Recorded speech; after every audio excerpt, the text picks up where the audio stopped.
The Canadian Security Intelligence Service's 2024 public report focuses heavily on painting right-wing activism against gender ideology as an extremist threat while ignoring far-left extremism. The federal government confirmed it plans to move approximately 485 asylum seekers who taxpayers have been housing in hotels to long-term housing. A Squamish woman facing terrorism-related charges after allegedly joining ISIS appeared briefly in the BC Supreme Court as her case moves toward a jury trial. Hello Canada, it's Wednesday, July 30th, and this is the True North Daily Brief. I'm Cosmin, Dzsurdzsa. And I'm Zoltan.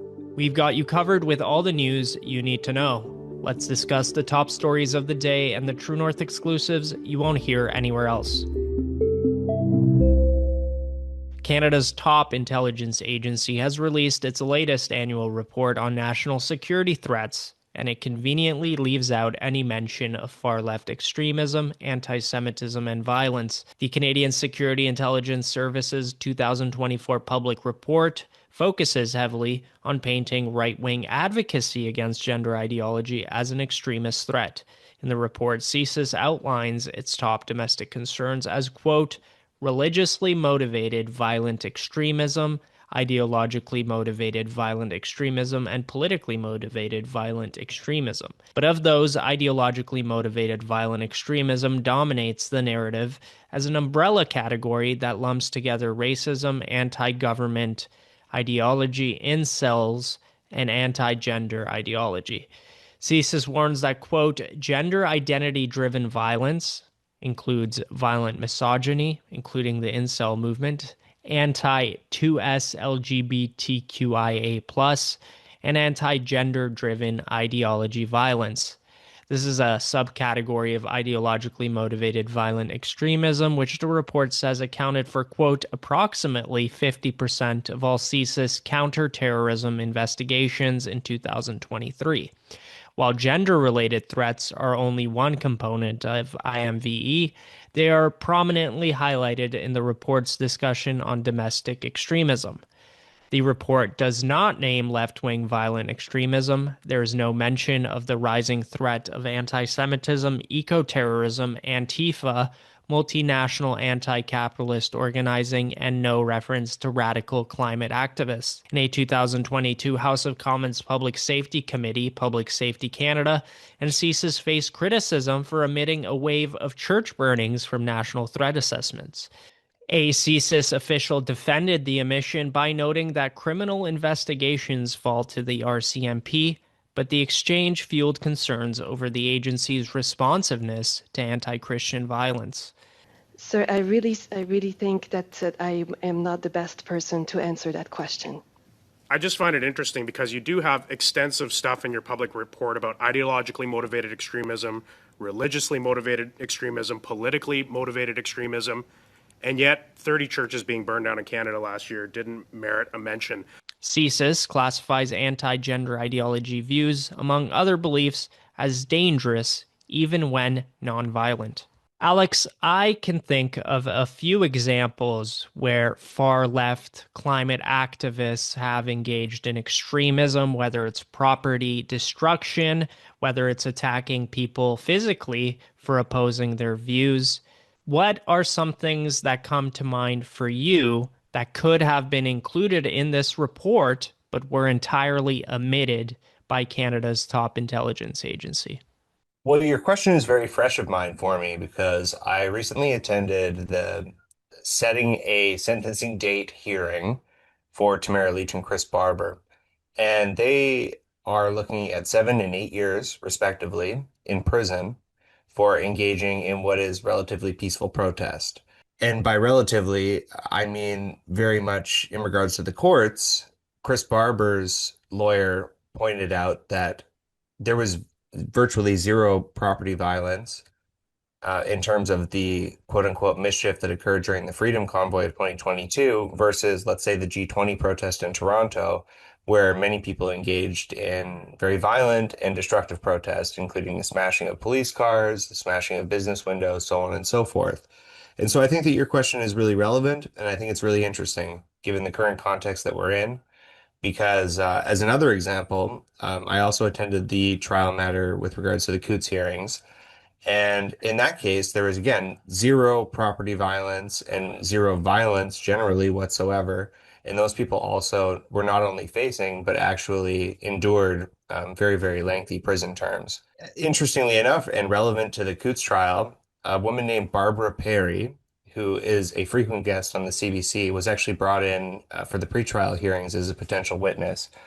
And she was not laughed out of the room. I think that that's been misreported elsewhere, but she was actually deemed ineligible as a witness by what I think was a very good judge, David LeBrenz, who said that her views were ideologically possessed. And I'm obviously paraphrasing here, and that therefore they were not valid. So not only is CSIS's report, I think, too ideologically slanted to be taken seriously, it is also not valid enough for the courts to accept either. Immigrations, Refugees, and Citizenship Canada confirmed last week that it will move approximately 485 asylum seekers that taxpayers are housing in 5 hotels into long-term housing as it passes responsibility for the program onto the provinces. This comes as the federal government plans to end taxpayer-funded hotel stays for asylum seekers by the end of September. Despite this, taxpayers will still be left to pick up the bill, as it's only shifting the costly burden onto provinces and municipalities. Hotel operations will cease on September 30th, and the IRCC says that it will assist remaining claimants in finding long-term housing somewhere. The department said this measure was never meant to be permanent, and the IRCC is funded to continue hotel operations only until September 30th. Critics of the move argue that the Liberal government has undermined political confidence in the immigration system, especially during a housing crisis. Conservative immigration critic Michelle Rempel-Garner said, quote, "When the average Canadian hears that somebody with an asylum claim is staying in a hotel, there's a justified sense of unfairness. These are the types of expenditures that undermine Canadian acceptance for immigration during a housing crisis." Since 2017, the federal government has spent more than $2.6 billion on housing asylum seekers, including $1.1 billion on hotel accommodations alone. Cosmin, I know this is a difficult question to answer, but how common is it for asylum seekers to be on, what people would call the government dole? And what makes the average Canadian hear about this and get so upset? Well, Alex, it's more common than Canadians are actually being told. And it's not just about a few emergency supports, it's actually long-term dependency that's funded by taxpayers. So I'm going to point to some numbers. Last year, we put out a report based on a 2024 Statistics Canada study that revealed there were nearly 70% of government-assisted Syrian refugees who arrived in 2016 were still relying on social assistance 4 years after landing in Canada. Now, that's not a short-term handoff. That's a systemic failure that is costing taxpayers an untold amount of money long-term. Even going back to 2015, the year Trudeau launched what was then called Operation Syrian Refugee, over half of those people brought in, 50.4% exactly, were still on welfare after 5 years in Canada. And it's important to remember these are government-assisted refugees, fully funded by taxpayers, not privately sponsored refugees whose financial needs are covered by churches, community groups, and private citizen groups. It's covered by you and I. The study also found that the majority of those relying on welfare, 81.6% in 2016, came from Western Asia, which included the bulk of the Syrian refugee influx. So when the average Canadian hears that asylum seekers are being put up in hotels, they're receiving all these benefits, and that the federal government has spent $1.1 billion just on hotels since 2017, they're not imagining things. This is a huge cost and burden, and that's their money. And now that the feds are pulling out of this program, that cost is just going to be downloaded onto provinces and cities, which inevitably just means that taxpayers are still paying for it. It's just not at the federal level. And if you think this is slowing down, think again, because Canada continues to be among the top 5 countries to accept refugees globally. So according to the UN's 2024 Global Trends Report, Canada processed 174,000 refugee claims last year alone.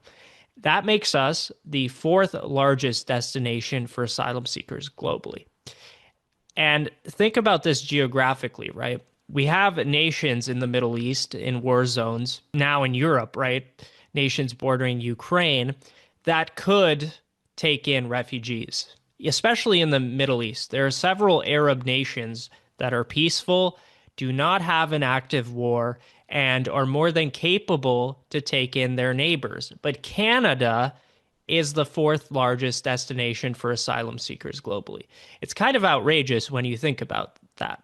And adding on top of that, there's nearly 285,000 active claims still in the system, and that doesn't even include temporary foreign workers or international students, which we know there's millions of. So, bottom line, the system is buckling, and taxpayers are footing the bill. So when Canadians see these numbers, it doesn't mean they're anti immigrant. They're asking a very basic question: is any of this sustainable? Well, just on the pure dollar amount as well, $1.1 billion is almost hard to conceive. That's $1,000 million. Yeah, it's a lot of money, Alex. That is so crazy to me. Yeah.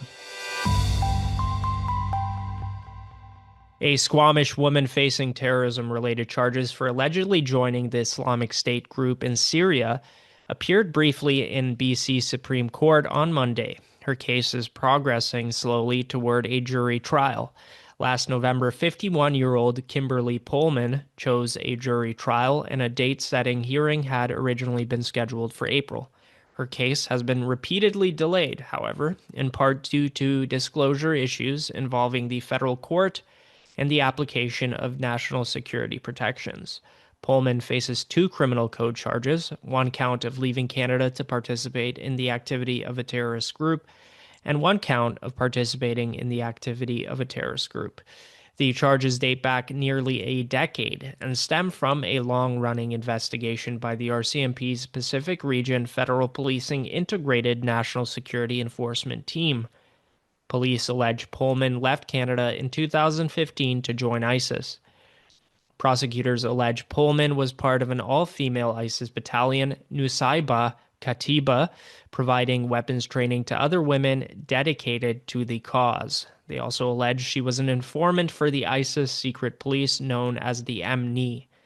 The Crown submissions to the court last year stated, quote, Miss Pullman's own son told investigators he would not be surprised if she strapped a bomb to her chest. Alex, you wrote this article and you've been following the case of Pullman quite closely. What exactly is her story to those Canadians not familiar with this individual in British Columbia? And how does a woman, a Canadian woman from Squamish, end up traveling to Syria fighting under the banner of an Islamist extremist terrorist group? So this is a really interesting case, Cosmin, and I think that people would be surprised to realize how normal this woman really appears just on first glance. She appears like my mother, frankly. I mean, she's just a 51-year-old redheaded woman from Squamish.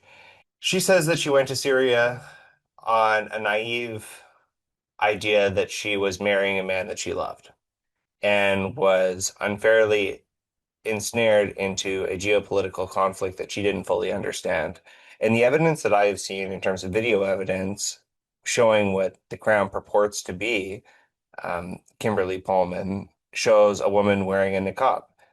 And the reason that this trial has been delayed as many months as it has, we were actually expecting a jury trial date to be set back in April, is that the Crown says that it can't release certain elements of disclosure because they're afraid that it would compromise Canadian national security. And the defense lawyer for Kimberly Pullman, I think quite rightly, is upset about this because if they have disclosure, they should disclose it. Otherwise, how will we proceed with a fair trial? And so my prediction is that this will probably be Jordan ruled. The woman who was repatriated alongside Kimberly Pullman in Quebec was recently sentenced after a guilty plea to only a symbolic single day of prison. And so I actually expect that this will probably just fall out entirely based off of the fact that the Crown is not willing to disclose the information that they says would be necessary to gain a prosecution. That's it for today, folks. Thanks for tuning in. You can stay on top of new episodes every weekday by subscribing to the Daily Brief on iTunes and Spotify. Also, while you're at it, make sure to hit us with a 5-star rating and please leave a review.